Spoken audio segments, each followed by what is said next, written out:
61A, lecture number 21, Q&A.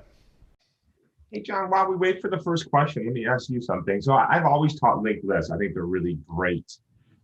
Do in at Google, did you see people really using them, or was it just, we just use a list because it's sort of easier? I think that there are many more applications where you use a list than a linked list. Yeah, that was my sense because there's clearly a benefit, but it's not clear that it's outweighed by the hassle of having to implement everything.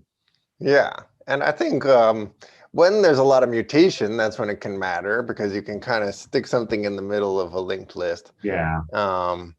And so, definitely if we didn't have them, then like something at Google wouldn't work like it's supposed to work. It's a necessary component, but it doesn't show up all that often. Yeah. And doesn't correct me if I'm wrong, Python does this cool thing when you allocate memory for a list where it actually gives you more memory than you need so that as you're expanding it, it's not having to sort of move things around in memory. Did I get that right? Yeah, I think that's right. They round up to the next power of 2 or something like that. Right, it always powers it 2, so actually it's a little bit better than constantly having to move things around when you're inserting in the list. But even when you insert, like you don't have to allocate new memory, but you do have to copy everything over to make room. So still linked lists are kind of nice. That's true. By the way, back in the day when we programmed in C, you had to every time you wanted to create a data structure, you had to actually go in and allocate the memory for it and then deallocate the memory for it. So that memory management was brutal. Yeah, that's how I started in my first computer science class. And also, when you did it wrong, it didn't really tell you where you'd made the mistake. It was not deterministic. Because sometimes you would run it and the code would be fine, and then sometimes you run the crash. I recently had to implement an algorithm in C that had to run really, really fast, and it was 4-dimensional matrices. And it took me like a week just to get the memory management right, just to write memory management. Yeah. No, my initial reaction having to deal with memory management was like, why does anyone take computer science courses? This is awful. So, I think learning computer science is still frustrating, but in different ways. Yeah. Now we sound like old guys. But back in my day, I had to allocate memory. Exactly. All right, guys, whenever you're ready. Sorry. By the way, did anybody else notice that a list is just a tree with one branch? I suppose we could have just we could have implemented using trees, yeah, John? You could have made a linked list just a tree where you're only allowed to have one branch. Yeah, okay. There was a problem on homework 4 that was yield all the permutations of some list S.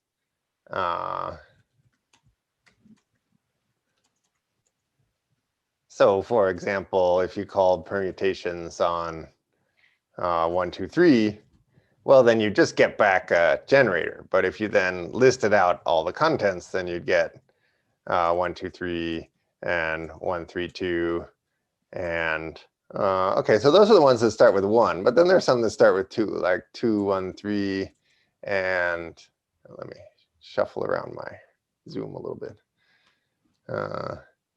2, 3, 1. Okay, so those are the ones that start with 2. Oh, there's actually some that start with 3.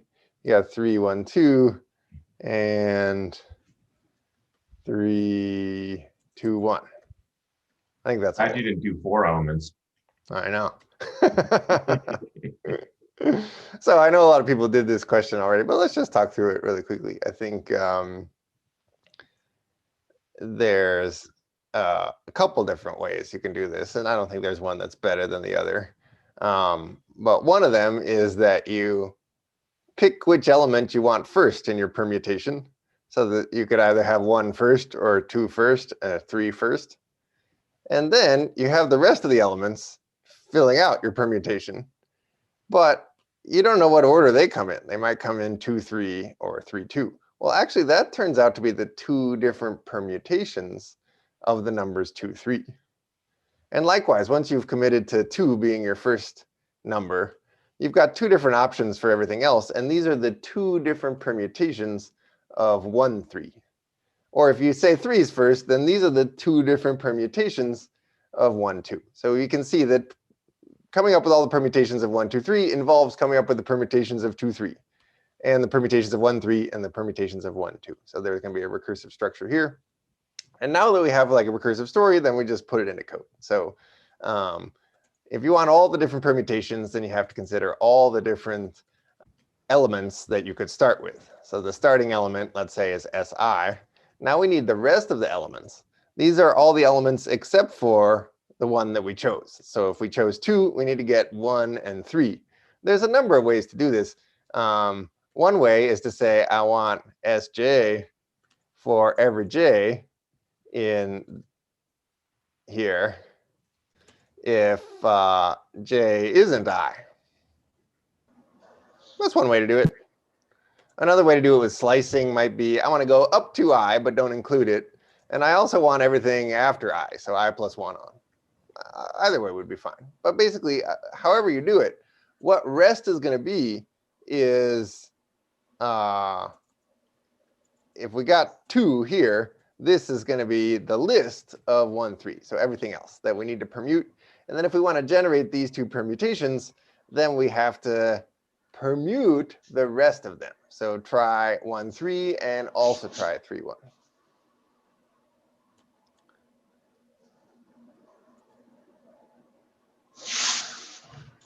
So if we get the permutations of the rest of the list, now rest permutation is first going to be bound to 1, 3, and then it will be bound to 3, 1.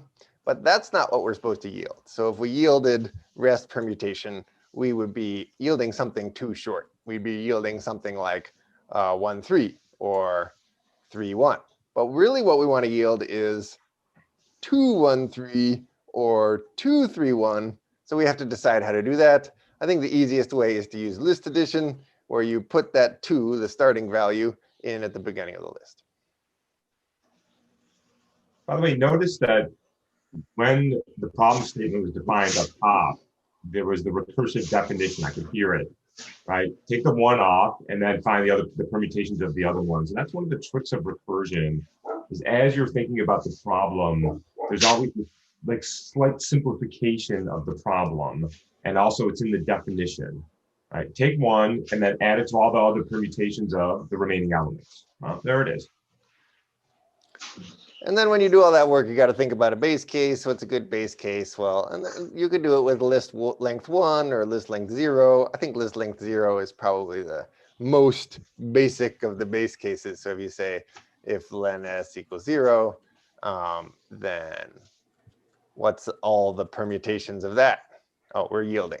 There's really only one permutation of an empty list, which is just, the empty list. Let's see what happens.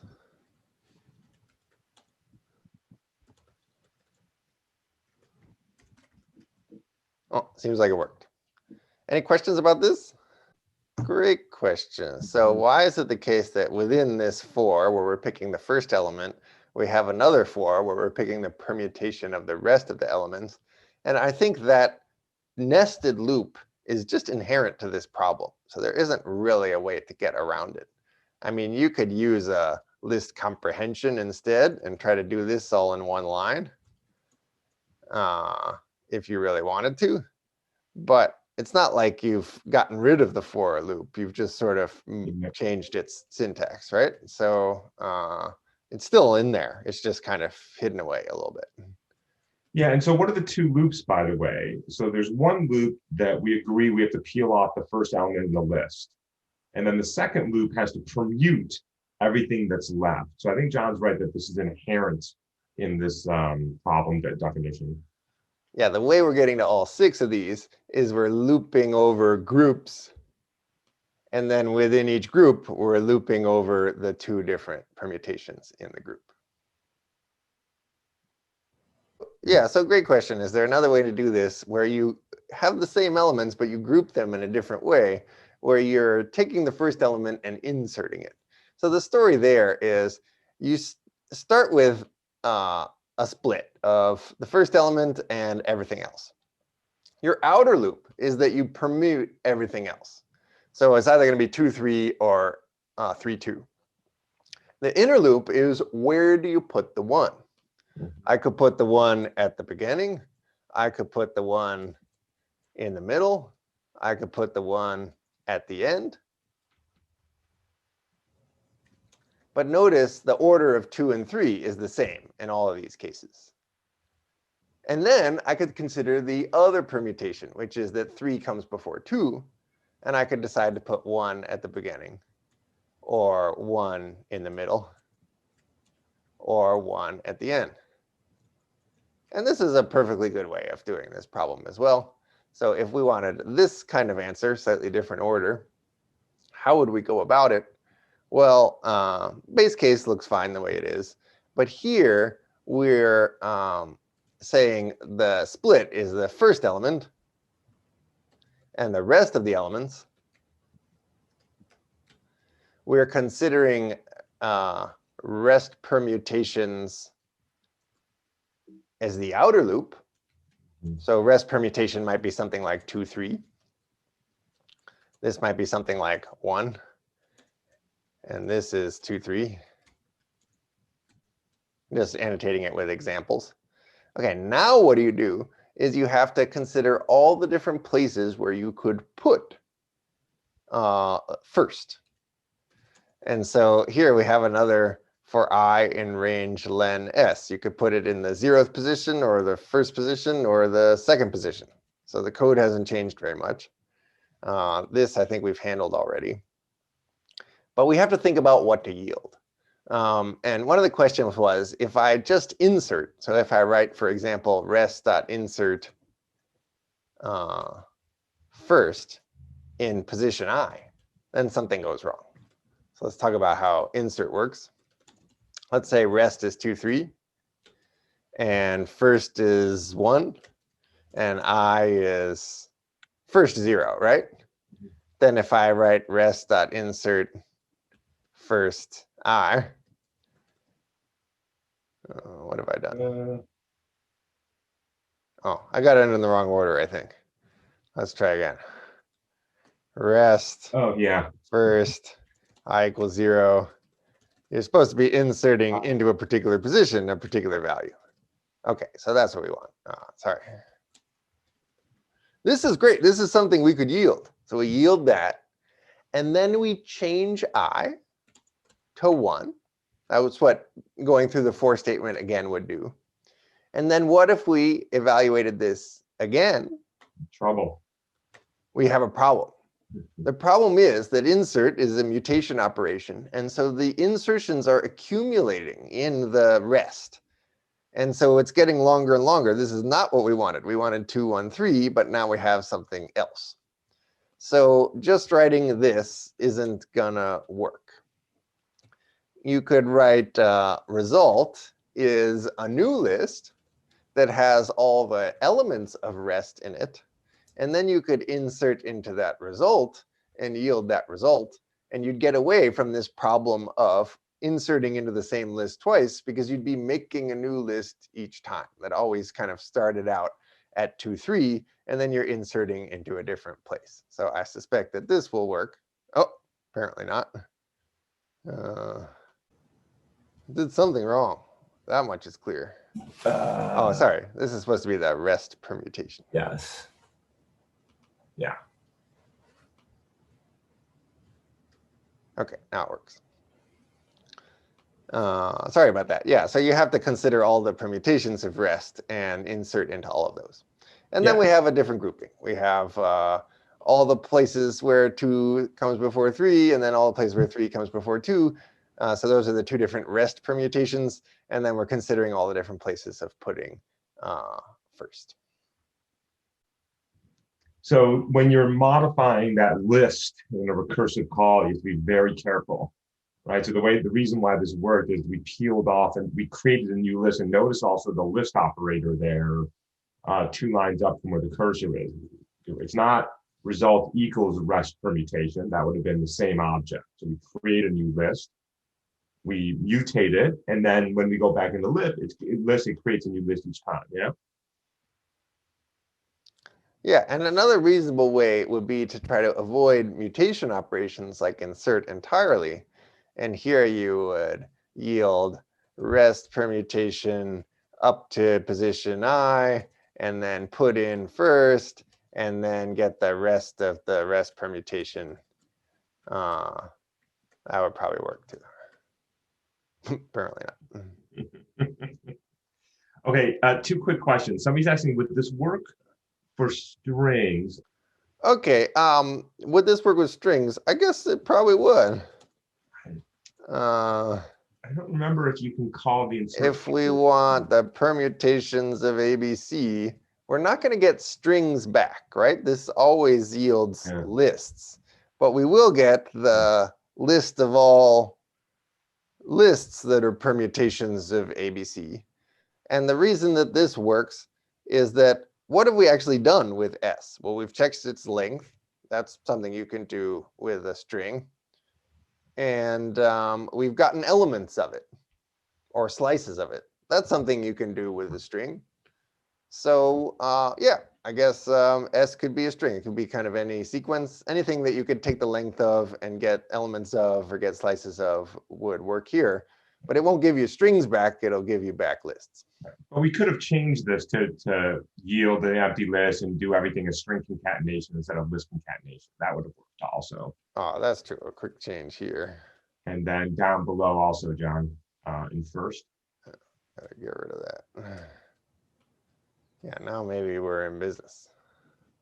Yeah. So I think for the most part, things that operate on strings and lists work, but there's a few operations, and I think Audrey's confirmed that you can't insert into a string. There's a few things, the operators don't work. You just have to sort of push everything together in a slightly different way. Yeah, that's right. Strings, you can't mutate a string. They're immutable objects, so you'd have to do it this way. So if you have, okay, so the question is, can you create a circular linked list? And if so, is that ever a good idea or not? So here's the link from lecture. And if we create link 1, link 2, link 3, that's something I can look at, I can print, life is good. But if I change it so that s.rest equals s, then s.rest is just s. S.first is still something, the number 1. We've lost track of the numbers 2 and 3 because now s.rest.first is still 1 and s.rest.rest.first is still 1. I can't print it. Why? Well, there was a print method that we came up with, which was basically like, you know, start with an angle bracket and then get the first thing and then get the rest and keep doing this until you hit a rest that's empty. But the rest of this is never empty because it's always just S again. So this is running forever. We've created an infinitely long linked list. There are cases in which you might want exactly that. You might want to represent some repeating decimal of like, you know, what happens when you divide 1 by 7? Well, actually, this should go on forever. And we could represent that as a circular linked list. And then we could ask, you know, what's the 50th digit of 1 divided by 7? And we could just call rest 50 times and find it. So there are cases in which you might want to do exactly this. This is a feature of linked lists that doesn't really exist for lists. Lists have to have a length. But these things don't really have to have a length if you make them cyclical. Though I would guess like 99% of the time you want them to actually end. It's pretty rare that you want something to go on forever. So there's a name for this, Aaron, to your question too, is that these are called circular lists. And one of the benefits is as you're traversing a list, you know, there's something nice that when you get to the last element, you can get back to the first element. So this idea that there's no real end to the list, but it causes problems. But we could have fixed that problem with a different print function. We could have had some notion of wrapping around. And one way to do that is what's called a sentinel. And you put a special node at the front of the list that indicates that it's not a data field, it's a sentinel. So you put something in the data field that specifies this is not data, it's showing you that at the beginning of the list. And then when you start going through and you wrap back up to the sentinel, you know you've wrapped around. So then the print statement could have said, okay, keep printing until I loop back, and then have some notation to say, this will keep going like ... Yeah. So they're not fundamentally bad, but you do have to put precautions in place. And circular linked lists are actually a common data type. And that's a great point, that if we had just a slightly smarter version of stir, then we could print this out just fine and just like put a dot, dot, dot at that. Sure, great question. So the question is about discussion 5, question number 1.3, which was called square tree. When you write an implementation of this, then it's unclear how Python actually executes that code. This was using the tree data abstraction, but since in this lecture we talked about the tree class, maybe we'll use that one instead, and it'll have almost the same code. So now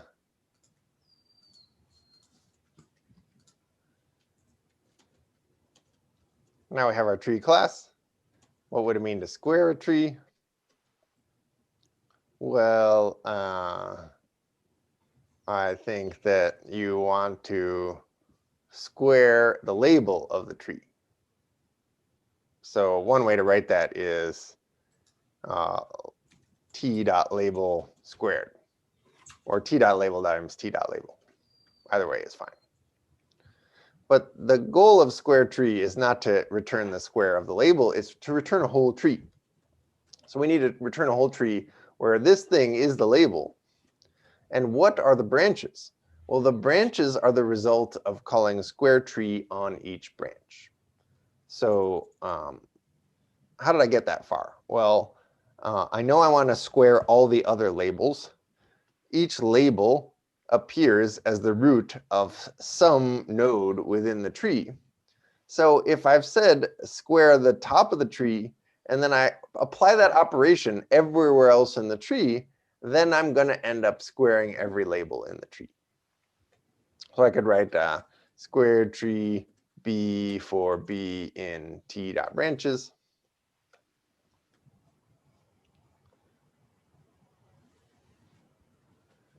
And then if I have a particular tree, here's a short one.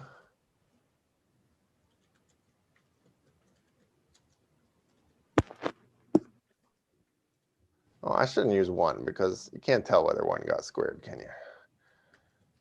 And I square that. Then I have squared everything. I've squared the 4 to get 16. I've squared the 2 to get 4. I've squared the 3 to get 9. Let's do a medium tree. And we'll talk about how it actually gets executed. So if we have 4 there, tree 2, we have a branch of this tree, like 5. And then we have a tree 3. So this is almost the same as the one we had before, except for it has one extra little leaf here.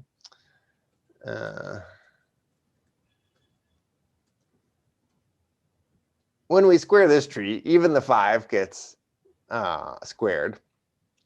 The easiest way to think about it is through abstraction and say, okay, so the result of square tree on this medium tree is that I get a new tree where I've squared the root and I've applied square tree to all the branches. So there's what's happened when you square tree this, and here's what's happened when you square tree that.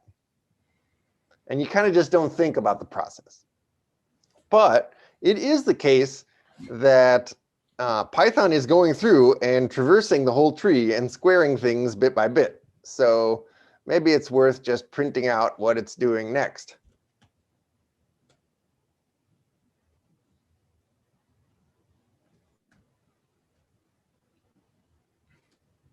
As it goes, and we can see what happens. So here's our medium tree, and here's what happens when you square a medium tree. Oh, that's not exactly what I wanted. Let's print the repr. Is that first is trying to square that, but we make a recursive call on the first branch, which makes a recursive call on the first branch. That's the call that gets us tree 25. And that's the call that gets us tree 9. And that's the call that gets us tree 425. But notice that that's just using a piece of what has already been computed. And then once you've computed this piece and this piece already, then you can build the whole thing. The next question was about Spring 2019 Midterm 2, Question 1, what would Python display? All right. So items is an empty list, n is 2. AirPods is a class that's got its own two. I think we really do need to annotate a little bit to show what's going on. I'm just going to try drawing freehand, and it's probably going to look terrible, but who cares? So we got items, we got N, and we've got the AirPods class. And the AirPods class has cost a K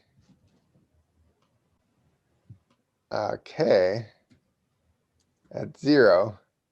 And then it's got 3 different methods, an F method, an init method, and a repr method. And then 2 AirPods is like AirPods, doesn't have any class attributes.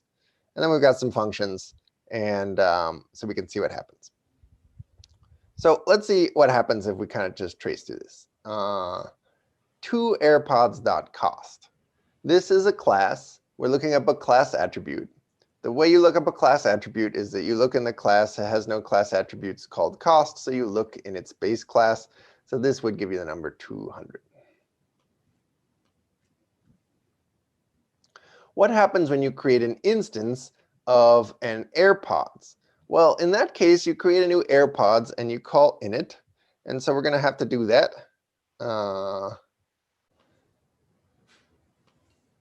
I think it's handy just to like keep track of all the instance attributes in a box. So let's say that's our lost AirPods, and let's track what happens.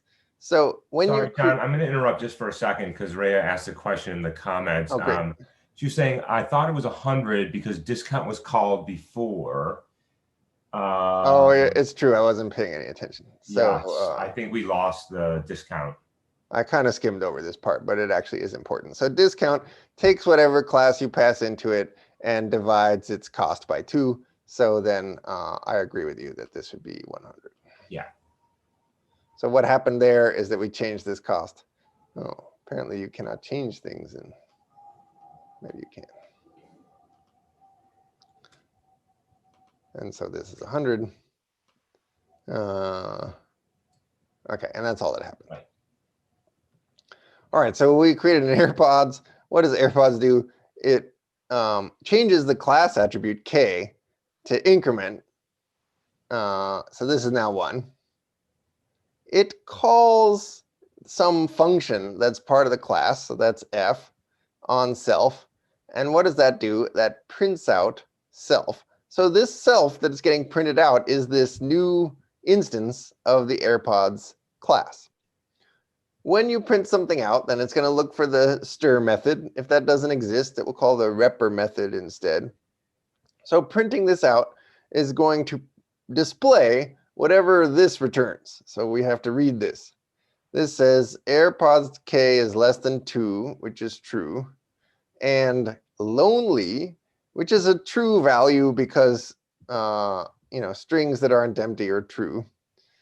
So this is actually going to evaluate to lonely. And when you, well, this is definitely not an exam that I wrote. And then when you OR that with pair, then you have to know this rule about what happens when you evaluate an OR expression, which is that the first true value of the true ends up being the value. Very mean.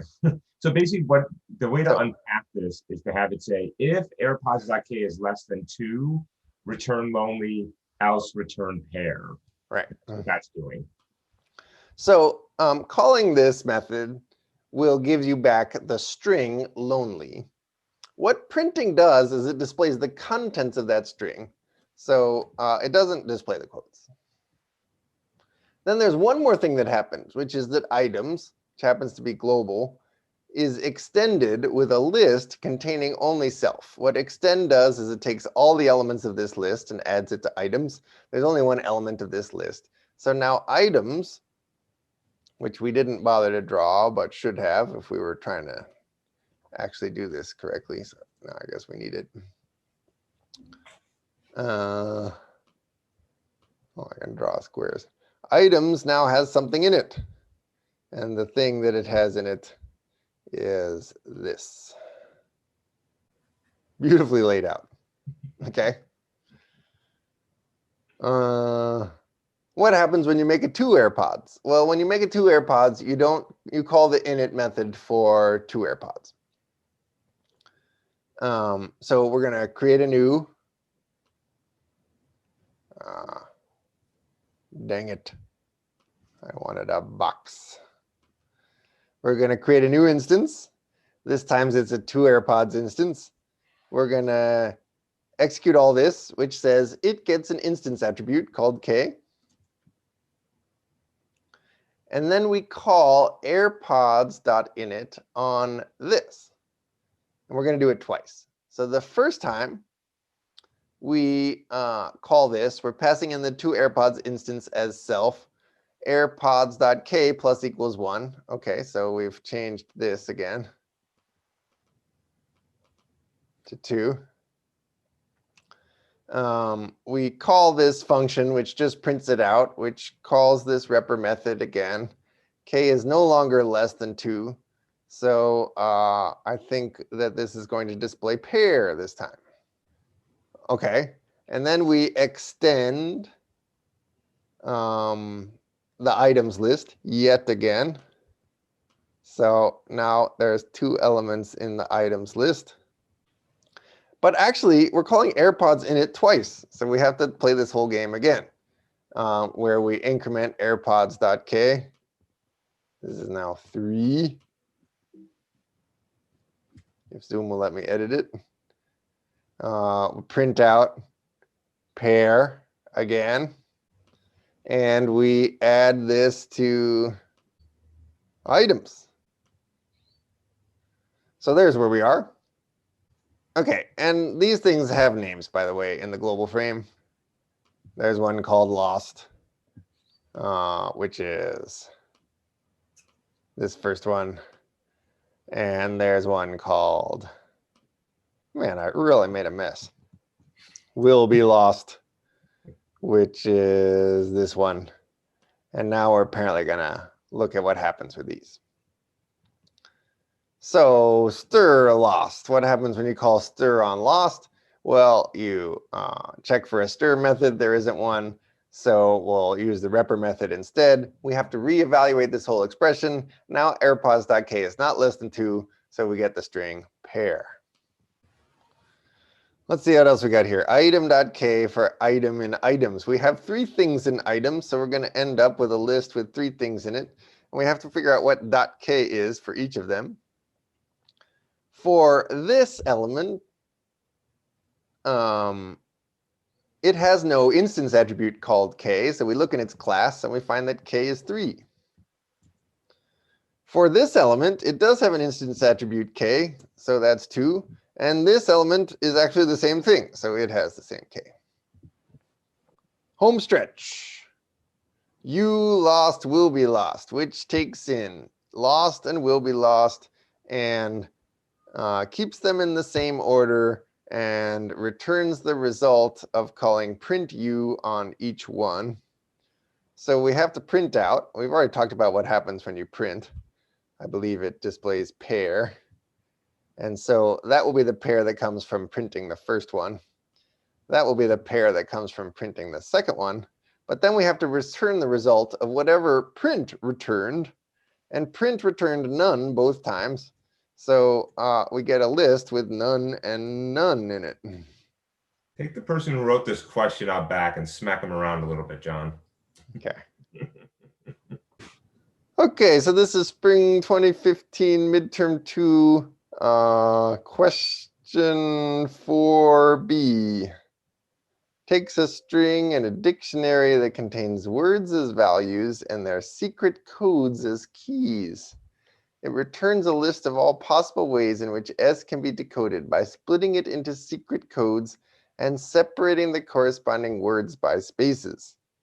So if you have something like Alan Turing, then there's lots of different ways this could be decoded because Alan could be spooky and Turing could be ghosts, or Al could be drink, and two could be your, and ring could be Ovaltine. So that's how you got these 2. And apparently there's another one, spooky, scary skeletons.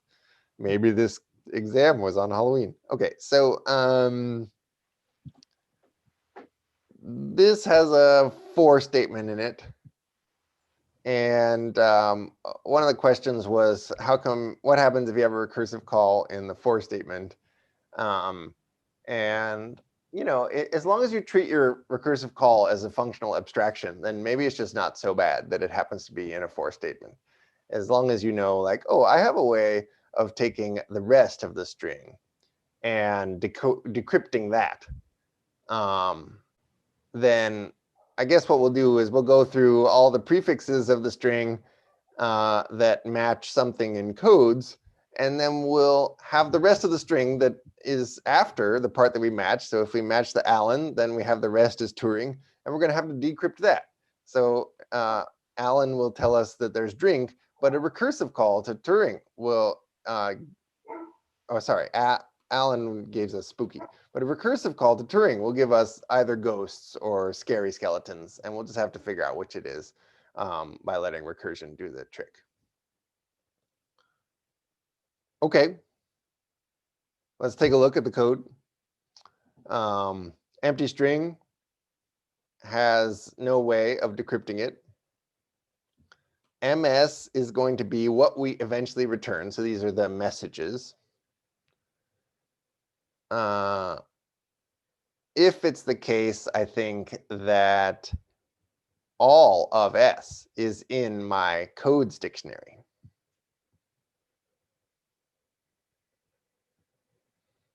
Annotate again. If S in D, then what should we do? We should decrypt it. DS. Okay, now we're going to split up S into two parts. There's going to be a part where we try to decrypt the beginning, and then there's like the rest, which we're going to handle with a recursive call. And we can see that K is being used as an index into S. So we need some way of saying for K in a bunch of numbers. I think there has to be at least one letter. And I think that there's got to be at least one letter in the first, and there's got to be at least one letter in the suffix. I'm not sure yet, but that's a reasonable hypothesis. So we'll check it later. So maybe it's something like that. So this breaks up the first and the suffix, so they have at least one letter each by splitting on K. Now what do we do? If it's the case that the first is actually something that we know how to decrypt, if first in D, then I think what we want to do is go through and decrypt the rest. What's this thing called? Decrypt, I hope. I'm not going to, well, okay, I'm not going to scroll because then my annotations will move. So this is going to iterate over a bunch of different options, like scary ghosts or whatever it is. And now we're going to build up full decryption of the whole thing. This is not so different from permutations. Here what we're doing is building a longer list that's got D first in it, as well as whatever's in the rest. That line I wrote is actually wrong. I was supposed to build a string, not a list, and append that. So I shouldn't have put D first in a list. Instead, I should have left it bare. And I should have added a space in between D first and the rest. So to figure out whether this range is right, I guess we'd have to think about particular cases. So what happens if